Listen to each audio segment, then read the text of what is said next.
Ya, shalom. Selamat sore, smart people. Saya Fibri Jati Nugroho akan membersamai kita di sesi hari ini terkait dengan sosiologi agama. Saya akan berbagi terkait dengan kajian keilmuan saya di sosiologi agama. Saya melayani sebagai dosen di STT Sangakala, Sekolah Tinggi Teologi Sangakala yang ada di Salatiga. Saya juga melayani di Sinode Jemaat Kristen Indonesia. Saya sebagai pendeta di JKI yang mempunyai tugas khusus untuk melayani di Sekolah Tinggi Teologi Sangakala. Saya tinggal di Salatiga. Nah, itu mungkin perkenalan dari saya. Biarlah sesi hari ini kita akan mulai dengan berdoa. Mari kita berdoa. Tuhan, kami mengucap syukur buat kasih karunia dan kemurahan Tuhan dalam kehidupan kami. Kami minta hikmat Tuhan, kami sadar kami manusia yang kurang hikmat. Kami minta kepada Tuhan yang empunya hikmat, menambah-nambahkan kepada kami hikmat supaya kami dapat menjalani hari-hari kami dengan bijaksana. Sebentar kami mau belajar terkait dengan sosiologi agama, berkati kami supaya kami dapat mengerti kajian keilmuan ini dan berguna buat pelayanan kami dalam keseharian dan aktivitas kami dalam dunia pelayanan kami. Terima kasih Tuhan, terima kasih. Kami mengucap syukur dan berdoa. Amin.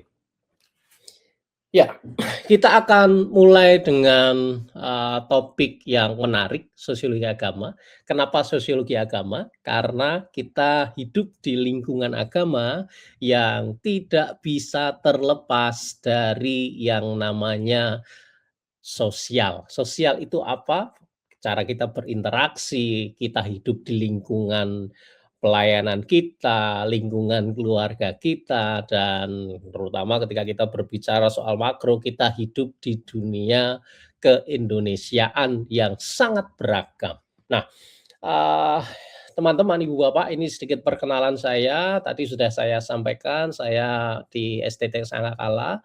Jadi bidang topik kajian saya itu memang saya di sosiologi agama, S2 dan S3 saya dari sosiologi agama, khususnya melayani atau, mengkaji kajian-kajian, ritualitas dalam keseharian kita. Nah, ada 5 pertemuan yang akan kita, bersama-sama menikmati bahwa sebenarnya ketika kita berbicara soal sosiologi agama, di sesi pertama saya akan berbicara bagaimana mengantarkan kita secara teori-teori sosiologi agama, apa itu sosiologi agama, pakar-pakarnya siapa, tokohnya siapa, dan implementasinya buat dunia pelayanan kita seperti apa dan bagaimana. Lalu pertemuan kedua, saya akan menjelaskan terkait dengan agama, struktur sosial, dan juga kelembagaan. Karena bagaimanapun kita hidup di lingkungan agama, kita hidup di dalam struktur yang secara tidak langsung kita juga akan ada di dalam struktur-struktur sosial, baik itu dalam gereja, dalam keluarga, dalam masyarakat, dan lain sebagainya.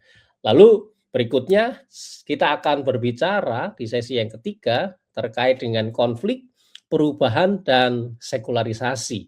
Dalam situasi sosial, konflik itu pasti terjadi. Namun bagaimana kita bersama-sama bisa mengelola konflik tadi, supaya konflik tadi mengacu kepada perubahan yang konstruktif, bukan yang destruktif. Lalu kita tidak bisa, mengingkari ada sekularisasi yang terjadi di sana. Nah, lalu pertemuan keempat kita akan berbicara agama dan identitas, bahwa dalam dunia sosial, agama dan identitas seringkali melekat erat di antara kehidupan manusia. Nah, di era digital tambah-tambah kita hidup di dunia yang serba digital, semuanya mengacu kepada hal-hal yang digital, termasuk kita saat ini menjadi orang-orang yang dari pagi sampai malam bersentuhan dengan dunia digital. Nah, pertemuan kelima saya mencoba mengkerucutkan kepada bagaimana sih kita mengimplementasikan di dalam dunia pelayanan kita. Ya, kita akan memulai di hal yang pertama. Nah, Teman-teman, ketika kita berbicara terkait dengan sosiologi agama, kita akan diperhadapkan dengan bagaimana agama dan masyarakat punya hubungan yang timbal balik, dan hubungan timbal balik itu secara dinamis ada bersama-sama dengan kita. Agama tanpa masyarakat, maka agama tadi tidak pernah ada orang-orang yang berkumpul untuk melakukan ritual, untuk melakukan, tata cara dan lain sebagainya. Demikian juga masyarakat tanpa agama menjadi masyarakat yang tidak teratur. Karena ketika kita berbicara soal agama, secara etimologi agama tadi bagaimana mengatur, menjalani keteraturan, dan mereka mempunyai sebuah pemahaman agama itu untuk mengatur orang-orang yang ada di dalam kelompok-kelompok sosialnya. Sebenarnya apa sih sosiologi agama? Nah, sosiologi agama adalah cabang dari sosiologi yang mengkaji hubungan timbal balik antara agama dan masyarakat. Tadi sudah saya singgung bahwa sebenarnya ketika kita berbicara soal sosiologi agama mencoba melihat bagaimana ada interaksi sosial di dalamnya. Di dalamnya juga akan menganut tentang bagaimana struktur-struktur sosial membentuk dan membersamai yang ada di dalamnya. Nah, yang selanjutnya terkait dengan apa? Nilai dan norma. Agama menjadi sumber nilai dan norma yang ada di masyarakat. Nilai dan norma yang dibentuk oleh struktur-struktur sosial tadi, kemudian akan diturunkan, akan diinternalisasikan, diimplementasikan lewat apa? Perilaku dari individu. Sadar tidak sadar, hidup kita sekarang itu bentuk daripada kita menghormati, menghargai, menghayati, kemudian apa? Melakukan nilai-nilai norma. Sehingga perilaku kita, tindak tanduk kita, sikap sifat kita itu dibentuk secara tidak langsung oleh nilai-nilai, norma-norma yang kita anut. Nah, di dalamnya juga ada apa, lembaga sosial, lembaga-lembaga sosial termasuk gereja, termasuk keluarga, lembaga sosial terkecil di dalam masyarakat. Lembaga sosial ini menjadi pembentuk dari nilai-nilai dan norma-norma yang ada di dalam kehidupan masyarakat. Nah, oleh sebab itu ketika agama membentuk masyarakat, termasuk kita ini produk dari pemahaman agama dari keluarga kita masing-masing. Bagi kita yang keluarganya sangat saklek dengan agama, maka yang terjadi, kehidupan beragama itu menjadi kunci pokok dalam menjalani keseharian kita sebagai anggota keluarga tersebut. Tapi kalau keluarga yang di dalamnya tidak mementingkan kehidupan agama, yang penting kamu sekolah, yang penting kamu bekerja, malamnya pulang ke rumah, tak ada komunikasi dan lain sebagainya, itu juga akan membentuk individu menjadi seperti apa di dalam keluarga tersebut. Nah, di sisi lain, masyarakat tadi membentuk juga ekspresi keagamaan. Membentuk ekspresi keagamaan. Praktik-praktik keagamaan itu juga dipengaruhi oleh tindak tanduk daripada lembaga-lembaga keagamaan. Masyarakat kemudian membuat inovasi dalam tanda kutip dalam dimensi keagamaan. Contohnya, ketika masyarakat kita beberapa waktu yang lalu dikungkung dengan pandemi. Ketika pandemi berada, maka yang terjadi adalah masyarakat dituntut untuk menyesuaikan praktik-praktik keagamaan. Akhirnya, ritual yang bersifat konvensional, tradisional, orang berkumpul bersama-sama, ketika pandemi mengizinkan praktik keagamaan itu berubah jadi digital. Nah, dari sini sebenarnya apa? Membuktikan bahwa masyarakat tadi membentuk ekspresi keagamaan. Termasuk ketika dunia digital sekarang tersebar luas, maka praktik-praktik keagamaan, ritual-ritual keagamaan sudah mulai saling memengaruhi dengan apa? Situasi masyarakat yang ada, kondisi sosial budaya yang ada dan selanjutnya. Organisasi agama juga mempunyai hal yang sama. Ketika kita berbicara soal organisasi agama, maka yang terjadi di mana kita ada tinggal hidup di tengah-tengah organisasi agama kita, itu membentuk ekspresi keagamaan kita. Nah, ada teman-teman yang berekspresi, ketika beribadah bertepuk tangan, ketika beribadah melipat tangan, angkat tangan, dan lain sebagainya. Itu bentuk ekspresi dari organisasi agama yang membentuk masyarakat atau masyarakat yang dibentuk oleh organisasi tersebut. Termasuk salah satunya identitas religius. Identitas religius, ketika seorang dikatakan dia itu religius atau tidak, itu tergantung di mana dia tinggal.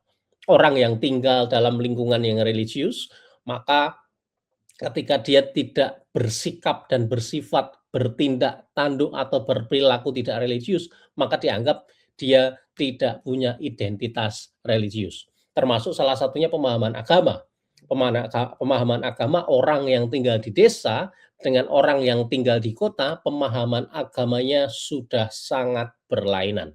Oleh sebab itu sosiologi agama dia mencermati bagaimana masyarakat dan agama itu saling memengaruhi, bahwa agama tidak bisa ditinggalkan oleh masyarakat, demikian juga sama, masyarakat juga tidak bisa ditinggalkan oleh agama. Mereka saling memengaruhi.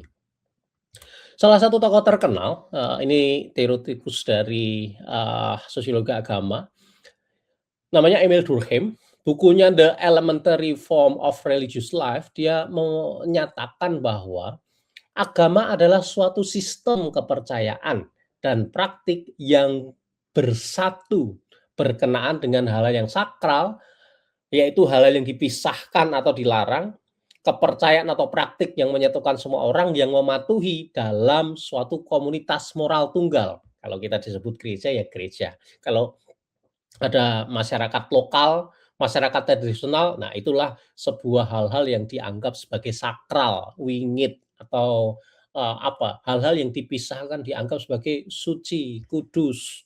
Kalau bahasa Kristen, tak bercacat dan tak bercela. Nah, ini menjadi sebuah tantangan ketika yang sakral tadi, yang dipisahkan dalam kehidupan kehidupan duniawi, maka yang terjadi, Durkheim mengatakan bahwa ada yang sakral, ada yang profan, ada yang bersifat surgawi, ada yang bersifat duniawi.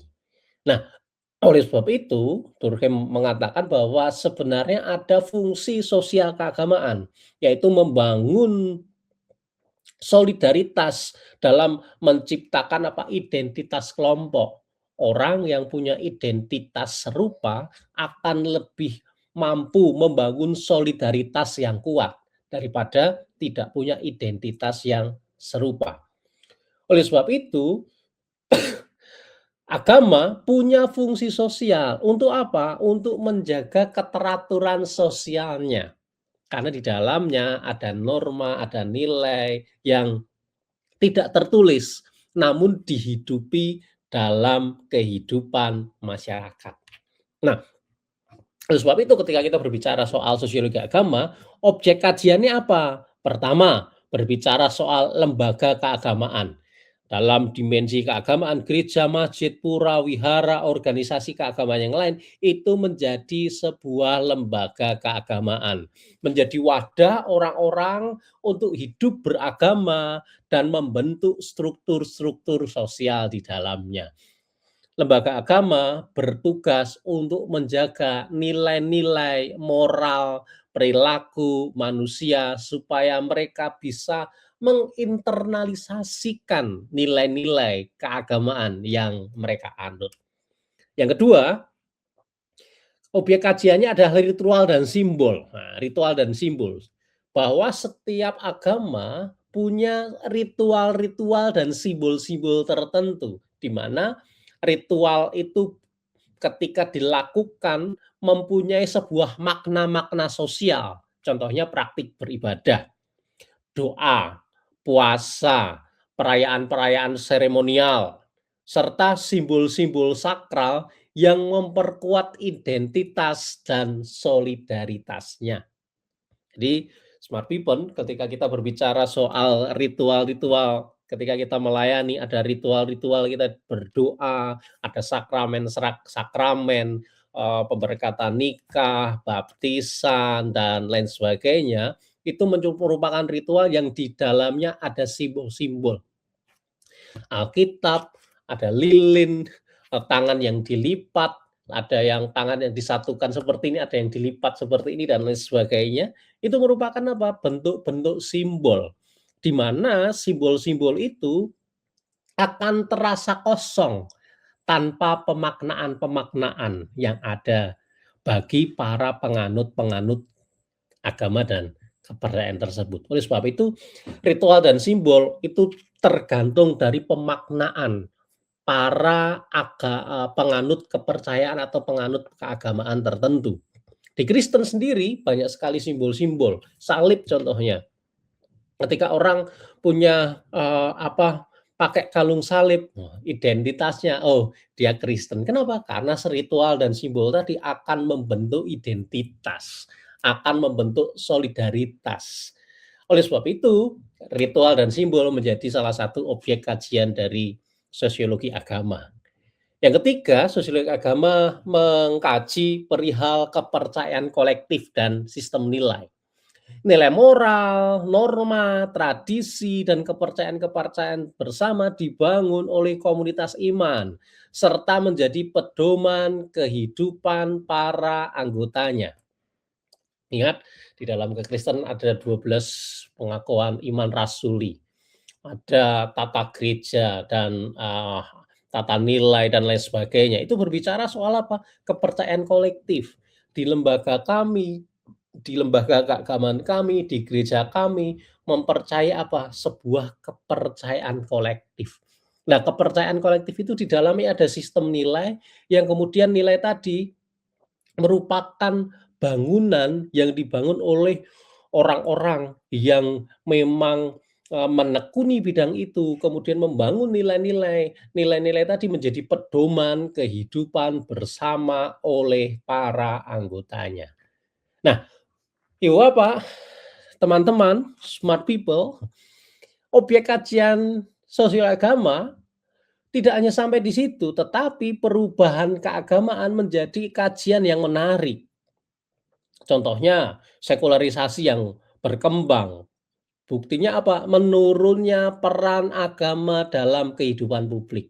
Dianggap sebagai, ya nggak usah beragama lah, yang penting kan hidupku baik, nggak usah beragama lah, yang penting kerja dan lain sebagainya. Ini menjadi sebuah tantangan bagaimana agama tadi mempunyai tantangan-tantangan dan harus mengalami perubahan demi perubahan. Fundamentalisme, menguatnya ajaran dan identitas keagamaan, akhirnya merasa agamaku yang paling benar, agamamu salah, atau ritualku yang paling benar, ritualmu salah. Ini akhirnya menjadi konflik-konflik keagamaan yang terjadi. Di dalam dunia gereja juga sama, terjadi banyak sekali konflik-konflik karena apa? Fundamentalisme yang akhirnya merasa agamanya paling benar dan lain sebagainya. Nah, kebangkitan baru agama muncul juga menjadi sebuah tantangan perubahan keagamaan, munculnya gerakan komunitas religius yang baru dan lain sebagainya. Oleh sebab itu, ketika kita berbicara soal keagamaan, keagamaan mengalami banyak sekali perubahan.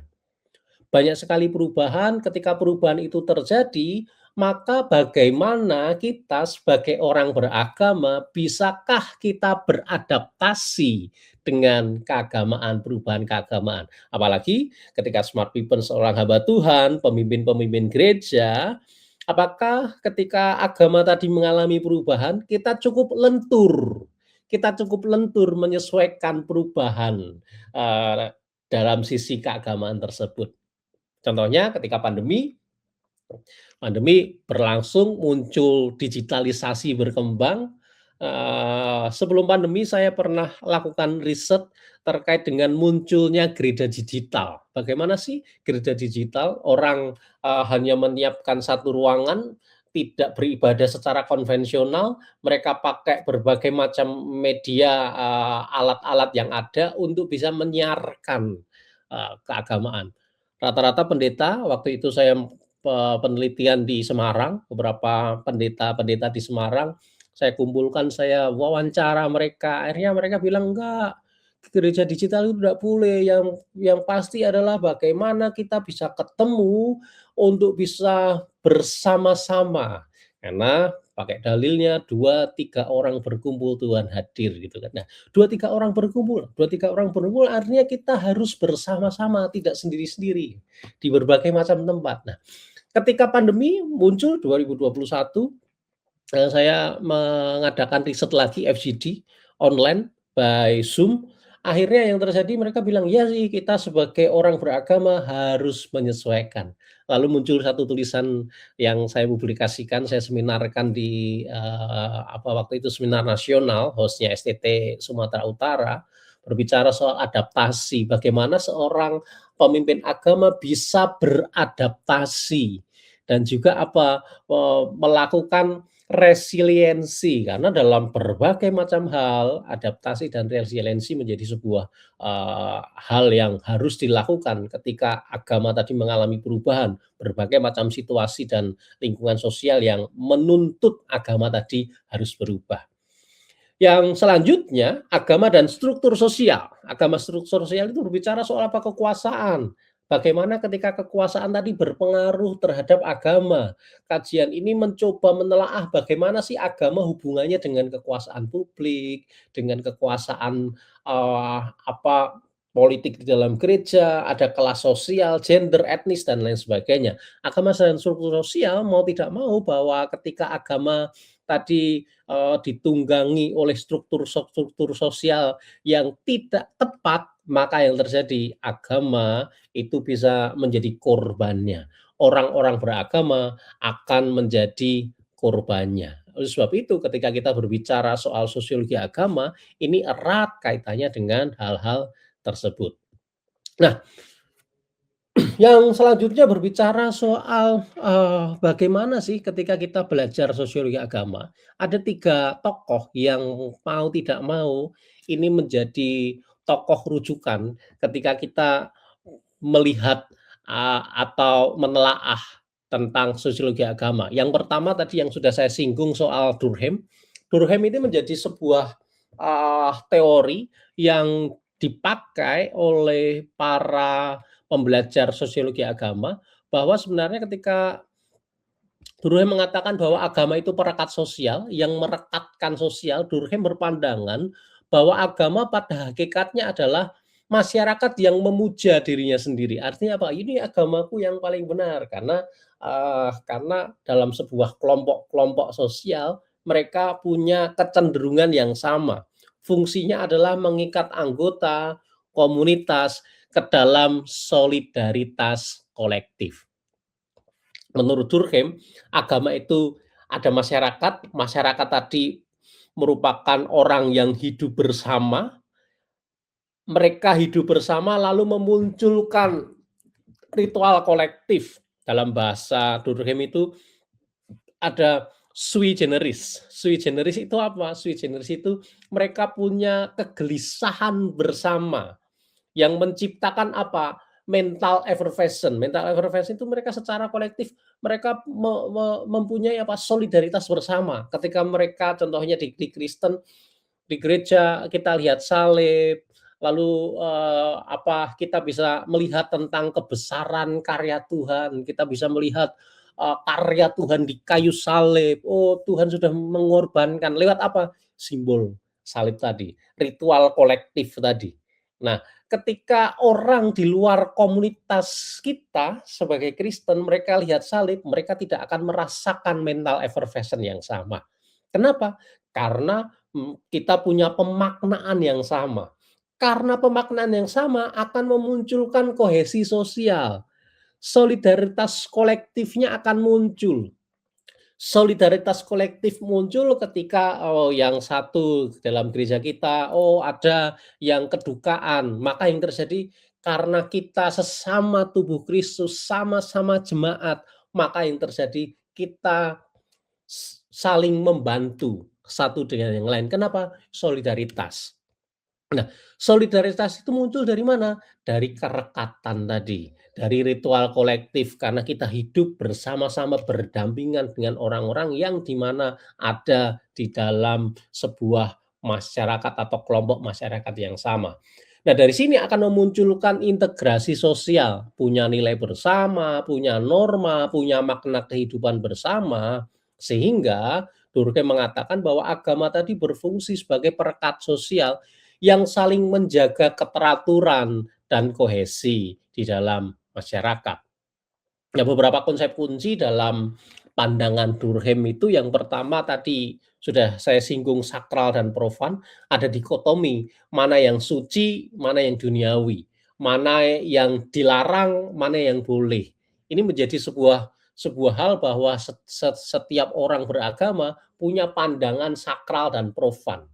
Nah, memang awas-awasannya adalah ketika hal yang sakral di gereja, contohnya mimbar itu menjadi tempat sakral, dibuat mainan, maka yang terjadi mimbar tadi akan kehilangan kesakralannya. Ketika pengkhotbah tadi tidak merasakan kesakralan dia secara, sakral mempersiapkan khotbah dengan benar, berdoa, belajar, membaca kitab suci dengan baik, maka yang terjadi menurut Durkheim pengkhotbah tadi sudah meniadakan kesakralan firman Tuhan tadi, menganggap itu semua biasa-biasa saja. Nah, yang kedua konsep kunci dari pandangan Durkheim berbicara soal totem. Totem ini bentuk agama yang paling elementer, totem itu menjadi simbol kolektif dari kelompok sosial itu sendiri. Contohnya apa simbol kolektif di kita? Salib. Salib itu kan sebuah simbol di mana-mana orang tahu kalau ada salib itu Kristen. Ini menjadi sebuah sebuah totem di mana orang tahu hal apa yang paling mendasar dalam bentuk keagamaan kita. Menjadi sebuah simbol kolektif yang orang-orang di luar Kristen pun akan tahu. Salib itu tandanya Kristenan ada di sana. Memunculkan ritual kolektif tadi. Ritual kolektif tadi menciptakan, mental effervescent, mempererat kohesi sosial, lalu di dalamnya ada fungsi integratif, menetapkan nilai bersama, dan memberikan makna dalam krisis. Memberikan makna dalam krisis. Oleh sebab itu ketika di tengah-tengah krisis pandemi, krisis moneter, dan lain sebagainya, agama menjadi salah satu fungsinya adalah mengintegrasikan, menetapkan nilai, memberikan nilai-nilai bersama. Pandemi kemarin menjadi sebuah, eee, apa, menjadi sebuah pembuktian bahwa agama tadi bisa menjadi salah satu bisa menjadi tindakan solutif, memperhatikan orang-orang yang ada sekitar kita. Itu fungsi integratif, di mana ada pemaknaan krisis, ada situasi krisis, orang-orang bersama-sama mencoba menghadapinya dengan baik. Anomi anomi tadi, disintegrasi norma sosial yang terjadi saat agama kehilangan fungsi integratifnya. Nah, anomi ini menjadi sebuah tanda bahwa sebenarnya agama sudah tidak terlalu punya pengaruh kuat dalam kelompok-kelompok sosial tersebut. Agama tidak terutama karena kebenarannya, tetapi karena kekuatannya yang menyatukan orang-orang tersebut. Nah, bagi Durkheim, agama tadi itu bersifat sangat kohesif, artinya kekuatannya bisa menyatukan orang-orang melalui simbol, melalui ritual, dan lain sebagainya.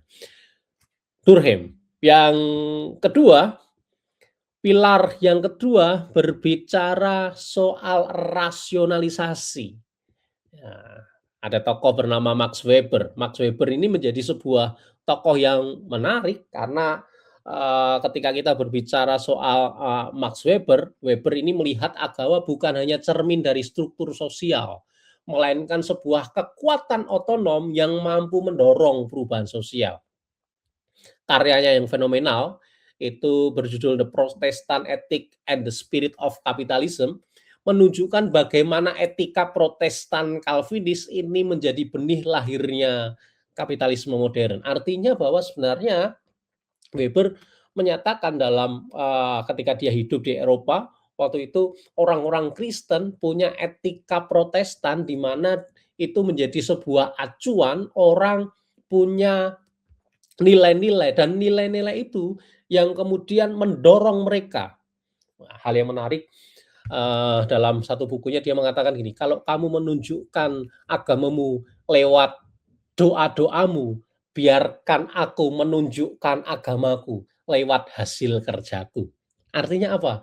Artinya bahwa ketika dia bekerja, firman Tuhan ngomong, "Bekerja seperti untuk Tuhan." Artinya dia harus mempraktekkan etika Protestan tadi dalam kehidupan-kehidupan pekerjaannya, dalam dalam kehidupan-kehidupan di dalam seluruh apa yang dia lakukan. Nah, akhirnya muncul ketika, Weber ini hidup di era Calvinis, bahwa doktrin predestinasi ini akhirnya mendorong orang untuk semakin punya semangat bekerja keras, disiplin, frugalitas, dan akumulasi modal sebagai tanda pemilihan ilahi. Artinya ya, aku bekerja keras karena menghayati apa yang Tuhan sudah kerjakan dalam hidupku. Dari sini muncul modernitas yang mencoba merasionalisasi dunia, ilmu pengetahuan, birokrasi, teknologi yang akhirnya menyingkirkan dunia magis dan mistis. Bilang hal-hal yang tidak, rasional itu dianggap itu tidak sesuai dengan kebenaran firman Tuhan. Karena dia menyingkirkan hal-hal yang, magis, mistis, dan, akhirnya beranjak kepada hal-hal yang mencoba mengidealisasikan berdasarkan makna-makna rasionalisasi, termasuk ketika, di bagian keempat, karisma, tradisi, dan legalitas, mencoba merasionalisasikan karisma. Orang berkarisma itu dianggap sebagai orang pilihan Tuhan. Dia punya karakter luar biasa, punya pengabdian yang luar biasa, berarti dia orang yang memang dipilih Tuhan. Artinya, orang yang berkarisma bukan hanya orang yang punya punya kemampuan magis dan mistis atau kemampuan spiritualis, tetapi orang yang berkarisma itu orang yang punya bakat kemampuan yang luar biasa. Dia, punya kemampuan untuk mengelola hidupnya, sehingga hidupnya bisa dicontoh oleh banyak orang. Oleh sebab itu ketika, Weber menuliskan hal ini, dia memunculkan tipe-tipe ideal, mencoba mengkonsepkan hal-hal yang abstrak tadi, mencoba melihat antara yang terpurifikasi, hal-hal yang, purifikasi tadi mencoba dipahami dalam dimensi realitasnya. Pandangan Weber ini melihat bahwa agama dapat menjadi kekuatan rasional dalam membentuk perilaku ekonomi, mendorong lahirnya institusi modern, dan mengubah wajah masyarakat. Nah, oleh sebab itu, Weber mengatakan bahwa sebenarnya bagaimana kita bisa menginternalisasikan nilai-nilai agama kita ke dalam institusi-institusi di mana kita ada di situ. Artinya bahwa beragama itu bukan hanya berhenti di gedung-gedung gereja, bukan hanya berhenti di ritual-ritual keagamaan, tetapi agama tadi bisa dirasionalisasikan, kemudian membentuk perilaku ekonomi. Dia bisa bekerja keras, bisa menghasilkan hal-hal yang bersifat kemajuan bagi kemaslahatan bangsa. Akhirnya masyarakat tadi berubah karena orang beragama seharusnya menjadi orang yang paling disiplin. Orang beragama seharusnya menjadi orang yang paling bekerja keras. Orang beragama seharusnya dia menjadi orang yang berperilaku baik dengan orang-orang sekitarnya. Sehingga Max Weber mengatakan bukan hanya ide, tetapi bagaimana dia membentuk tindakan-tindakan sosial di dalam kehidupan mereka. Yang tokoh yang ketiga adalah Karl Marx. Ini menjadi sebuah tokoh yang, banyak sekali diperdebatkan karena pemikiran-pemikirannya yang sangat maju dan kritik-kritiknya yang sangat, tajam mengkritik bagaimana kehidupan sosial, dalam kehidupan sosial keagamaan di masyarakat. Kuncinya ketika kita, melihat 3 besar dari, sosiologi agama, Durkheim, Weber, sama Marx. Marx itu memandang bahwa agama adalah candu rakyat dalam dalam, dalam sebuah adagiumnya. Mengatakan bahwa Marx pada waktu hidup dia mencoba membedakan antara orang yang punya modal dan yang tidak modal. Artinya apa? Artinya dalam bahasa Marx itu dia membedakan antara borjuis dan proletar. Ada struktur kelas di sana. Nah, struktur kelas di situ yang dalam dimensi keagamaan, Marx waktu itu melihat bahwa sebenarnya pendeta-pendeta pada waktu itu, rohaniwan pada waktu itu ternyata bisa dibeli dalam tanda kutip. Bisa dibeli oleh para pengusaha, para pemilik pemilik modal. Sehingga yang terjadi ketika pemilik modal ini ngomong dengan para pemuka-pemuka agama, tokoh-tokoh agama, jangan kamu mengkritisi, jangan kamu, demo-demo kalau kalau gajimu nggak naik, kalau ini nggak naik. Kenapa? Karena dianggap sebagai, suara Tuhan lahir dari para pemuka-pemuka agama. Akhirnya manusia teralienasi, terkungkung dari dirinya sendiri, terkungkung dari hasil kerjanya, akhirnya agama dipakai untuk menutupi kalau ke gereja tidak diberikan semangat untuk bekerja keras, malah diajak untuk bersyukur. "Sudahlah bersyukur hidupmu, kamu miskin di dunia enggak apa-apa, yang penting kaya di surga." Nah, seperti itu untuk apa? Menutupi realitasnya, untuk menenangkan dirinya, akhirnya memberikan sebuah dalam bahasa Marx, ilusi-ilusi kehidupan di masa datang. Artinya enggak papalah kamu miskin di dunia, yang penting nanti kaya di surga. Kamu harus bersyukur dan lain sebagainya. Sehingga ketika Marx ini, mencoba mengkritisi itu karena memang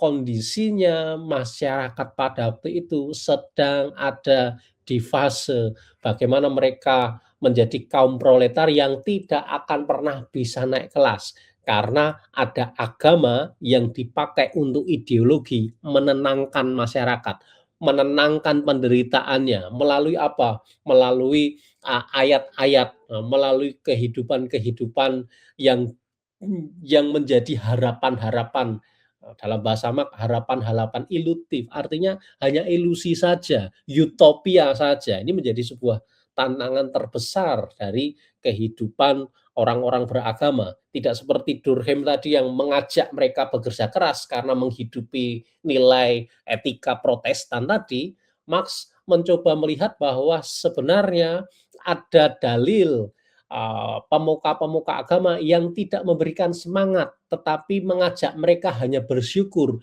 tanpa pernah memberikan solusi untuk bisa memperbaiki kehidupan mereka sendiri.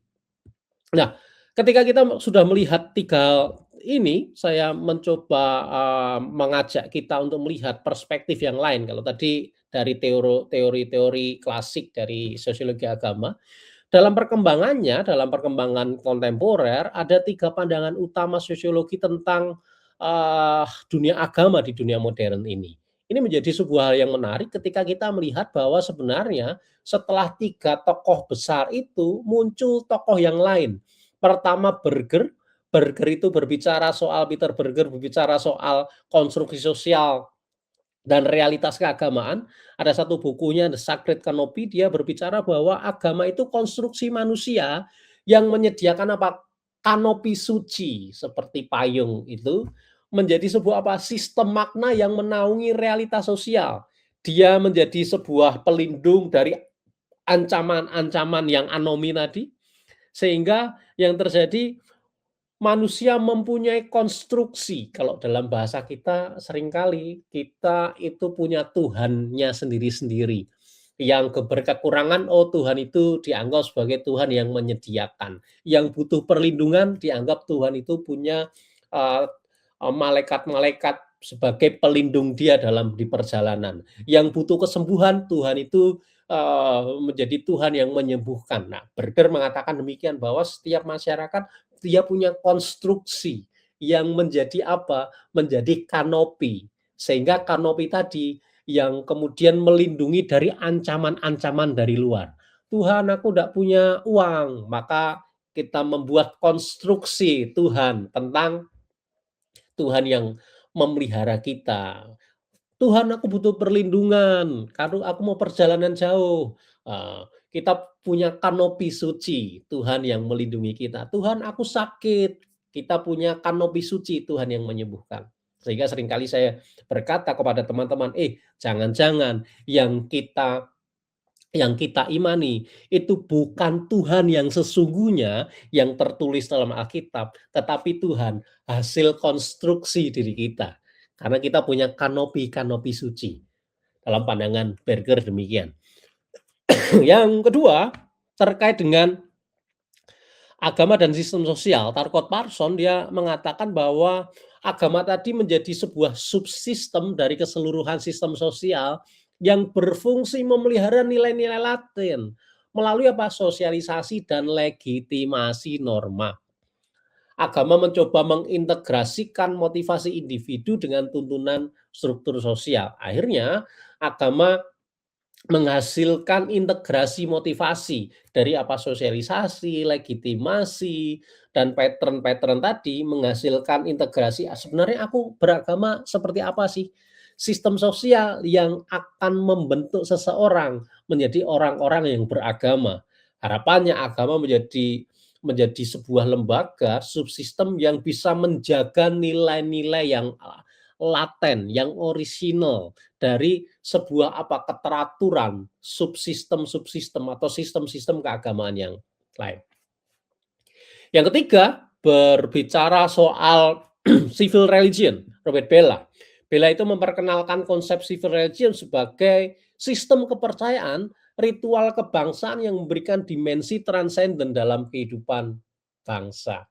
Di Indonesia, Prof. John Titale mengatakan bahwa sebenarnya civil religion yang ada di Indonesia soal apa? Pancasila. Pancasila ini menjadi sebuah agama sipil yang mana setiap orang itu ketika dalam dimensi pribadinya, contohnya saya sebagai Kristen, ketika saya ada di Indonesia, maka yang terjadi kita harus benar-benar menjadi seorang Indonesia, menjadi seorang yang menghargai tentang Pancasila, mempunyai nilai-nilai kebangsaan, punya ritual-ritual simbol kebangsaan. Artinya bahwa sebenarnya ketika kita beragama, Bella mengatakan ada civil religion yang menyatukan semua masyarakat yang ada di bangsa itu. Apa? Pancasila. Ada ritual-ritual kita upacara, kita menyanyikan lagu Indonesia Raya itu sebagai ritual dan simbol menghormati simbol-simbol kebangsaan. Dan akhirnya ketika kita berbicara soal civil religion, seharusnya kita menjadi orang yang Kristen, di satu sisi kita juga menjadi Indonesia. Saya nulis satu buku Menjadi Kristen dan Menjadi Indonesia. Bagaimana kita menjadi Kristen, tapi demikian juga kita harus bisa menjadi orang Indonesia yang menghargai sistem kepercayaan soal kebangsaan yang kita ada di dalamnya beragam suku, ada suku budaya dan lain sebagainya. Seharusnya kita saling menghargai ritual-ritual dan simbol kebangsaan dan kita memberi makna terhadap persatuan sehingga ketika kita ada di Indonesia, mari kita menjadi orang-orang Indonesia yang menyatakan diri sebagai orang-orang yang mencintai Indonesia dengan tindak tanduk, perilaku, dan tindakan-tindakan sosial. Sehingga ketika kita berbicara soal sosial agama, agama tidak ada menjadi urusan pribadi, tetapi ini menjadi sebuah realitas sosial yang dikonstruksikan, difungsikan, dan dihidupkan dalam ruang-ruang publik untuk memberi makna, keteraturan, dan juga persatuan yang ada di Indonesia. Nah, yang selanjutnya bagaimana sih kita berbicara dalam situasi apa kacamata sosial agama? Ada sebuah studi kasus. Silakan nanti, rekan-rekan smart people semua, melihat, menganalisis pertanyaan-pertanyaan. Contohnya sebuah gereja di kota besar mengadakan acara, Sunday market contohnya. Setiap minggu setelah ibadah menjual produk UMKM jemaat, anggota jemaatnya meningkat 40% dalam 2 tahun. Nah, mari kita, cermati pertanyaannya ritual apa yang menciptakan solidaritas di sini? Apakah peran effervescent yang kolektif tadi, mental effervescent? Apakah pasar sebagai ritual sosial yang berpanjang momen sakral karena profan? Artinya yang, tadi, situasi-situasi ritual di gereja akhirnya berlanjut kepada apa ya tadi, Sunday market tadi. Mereka bersama-sama saling menghormati dan mereka beranjak ke sana. Dalam dimensi Weber, adakah etika tertentu yang mendorong aktivitas ekonomi ini? Karisma siapa yang bekerja? Apakah pendetanya yang bilang, "Oke, besok setiap minggu kita ada ibadah, produk UMKM, UMKM ini ada beberapa usaha-usaha dari jemaat, mari dilarisi." Nah, ketika pendeta tadi berbicara seperti itu, berarti karismanya ada di pendeta atau karismanya kepada siapa? Nah, ini menjadi sebuah hal, ada temuan-temuan ketika kita bisa membedah itu, ada etos pelayanan yang berbasis iman yang kemudian mentransformasi spiritualitas menjadi produktivitas. Akhirnya saling menghargai, perilaku ekonomi dikembangkan di sana. Dalam dalam dimensi maks, siapa sih yang diuntungkan? Adakah ketimpangan kelas yang tersembunyi di balik kegiatan ini? Contohnya, oh ketika kegiatan ini ada, siapa yang diuntungkan? Gereja kah? Pendetanya kah? Atau, direktur pelaksana dari program ini atau seperti apa? Sehingga ketika kita berbicara soal ada kegiatan, mungkin dalam dalam pemikiran Marx perlu dikritisi. Pertumbuhan seperti apa? Apakah pertumbuhan ini merata ataukah pertumbuhan ini hanya kelas-kelas tertentu saja? Dalam dimensi burger, bagaimana kegiatan ini memperkuat atau mengancam kanopi suci dalam komunitas? Artinya apa? Adakah makna-makna sakral dalam ruang ekonomi sebagai bentuk konstruksi dari sebuah realitas? Nah, yang terakhir, implikasinya apa sih dari pengantar ini? Kalau boleh saya simpulkan bahwa sebenarnya ketika kita berbicara soal sosiologi agama, kita akan diajak untuk memahami bahwa komunitas iman bukan hanya kumpulan individu, tetapi sistem sosial yang di dalamnya ada dinamika struktural. Yang kedua, kita bisa menggunakan lensa Durkheim untuk mendesain ritual dan acara yang kemudian membangun kohesi sosial, solidaritas komunitas di jemaat kita, dalam lingkungan gereja kita, dan lain sebagainya. Sehingga bagaimana kita mendesain program, mendesain kegiatan-kegiatan yang tujuannya membangun solidaritas. Dalam dimensi Weber, bisa untuk memahami bagaimana nilai spiritual dapat menjadi energi transformasi sosial ekonomi, bahwa perilaku-perilaku, jemaat kita, masyarakat di sekitar kita, itu bisa diinternalisasikan dalam spiritualitas, kemudian diwujud nyatakan dalam kehidupan perilaku sosial ekonomi.